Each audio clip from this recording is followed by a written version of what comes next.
Bonjour à tous et bienvenue dans ce nouveau décryptage. Aujourd'hui, on s'attaque à un sujet absolument fascinant, l'évolution technologique fulgurante de l'agriculture marocaine.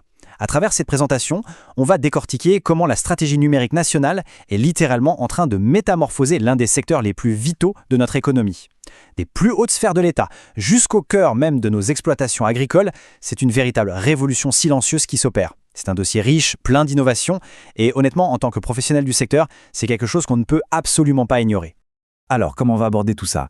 Eh bien, voici notre feuille de route pour aujourd'hui.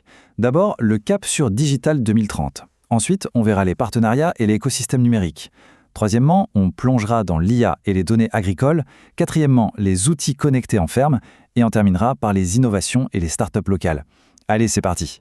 On démarre donc tout de suite avec notre première partie, cap sur Digital 2030. Concrètement, de quoi parle-t-on ici?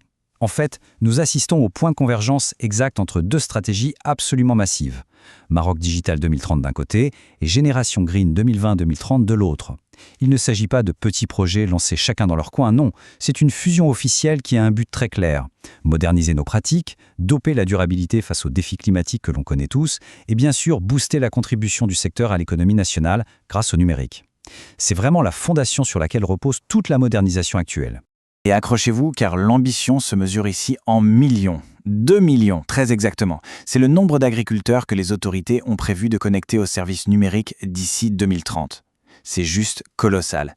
L'idée derrière ce chiffre, c'est de garantir l'inclusion technologique totale. Que ce soit pour une petite ou une très grande exploitation, l'objectif est de ne laisser absolument personne en marge de cette révolution. Pour ancrer un peu plus cette vision dans le concret, le plan cible un taux de numérisation de 50% sur l'intégralité de la chaîne de valeur agricole. Atteindre la moitié du secteur d'ici la fin de la décennie, eh bien ça implique une refonte totale de nos habitudes de travail. On parle de tout digitaliser, de la gestion basique des ressources jusqu'à la commercialisation finale des produits. Ce qui nous amène logiquement à notre deuxième point, les partenariats et l'écosystème numérique. Parce que, soyons francs, une grande vision sans infrastructure, ça reste juste sur le papier. C'est pour ça qu'un mémorandum d'entente assez historique a été signé lors des derniers Siam à Meknès. Il redessine complètement les rôles. D'un côté, on a le ministère de l'Agriculture qui gère l'initiative Jazari Route, effectue les tests sur le terrain et s'occupe de la valorisation des données. De l'autre, le ministère de la Transition numérique vient apporter l'épine dorsale technique, la création des data centers, les plateformes logicielles et surtout un appui technique ultra pointu en intelligence artificielle. Bref, une synergie redoutable entre l'expertise terrain et la force de frappe technologique. Et pour s'assurer que tout ce beau monde travaille ensemble, le pôle digital de l'agriculture a été mis sur pied. En fait, c'est littéralement le chef d'orchestre de l'opération. Il réunit 12 acteurs majeurs, du public comme du privé. Sa mission, encadrer notre fameuse transition vers l'agriculture 4.0 et stimuler les investissements vers les jeunes startups. C'est ce moteur-là qui transforme les discours politiques en réalité tangible pour les professionnels. Passons maintenant à notre troisième partie, et pas des moindres, l'intelligence artificielle et les données agricoles. Ce qui est particulièrement intéressant ici, c'est le poids institutionnel qu'on accorde désormais à ces technologies. Regardez cette citation d'Amal El Fallah-Segrouchni, la ministre déléguée chargée de la transition numérique. Elle résume parfaitement la situation. L'avenir de l'agriculture repose sur l'IA et la data pour renforcer la production et épauler l'agriculteur, aussi bien les bottes dans la terre que derrière son bureau. La technologie vient de franchir un cap. Ce n'est plus un gadget à la mode, c'est devenu un assistant de prise de décision vital. Et le fer de lance de toute cette dynamique, c'est le programme Jazari Route. Lancé en début d'année, ou plutôt propulsé à grande échelle cette année, cette initiative rassemble plus de 20 institutions publiques. L'objectif est super pragmatique.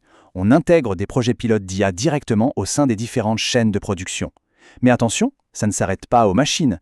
Le programme met le paquet sur le renforcement des capacités humaines. Car au final, si les professionnels ne maîtrisent pas ces outils, ça ne servira à rien. Alors justement, le terrain, c'est l'objet de notre 4e section, les outils connectés en ferme. Ça illustre brillamment un changement de paradigme. On le sait, l'agriculture traditionnelle souffre aujourd'hui de maux profonds, des pénuries de main-d'œuvre parfois dramatiques au moment des récoltes et un gaspillage des ressources en eau qu'on ne peut plus se permettre.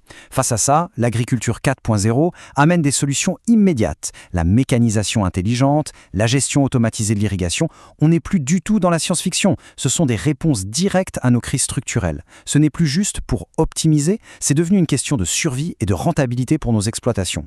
D'ailleurs, si on repense au dernier Siam, les exemples présentés étaient bluffants d'efficacité. Prenez les secoureurs d'olives nouvelle génération. Hop, ça pallie instantanément le manque de bras et ça sauve les récoltes. Regardez les broyeurs automatisés, ils transforment les branches élaguées en engrais organiques directs sur place. Résultat, on nourrit le sol et on réduit massivement les besoins en eau. Et que dire des équipements de traite intelligents pour les bovins laitiers, qui optimisent la qualité tout en réduisant le temps de production. C'est du concret. Évidemment, la question qui vient tout de suite à l'esprit, c'est combien ça coûte tout ça? Et c'est là que cette donnée est hyper importante, 30%.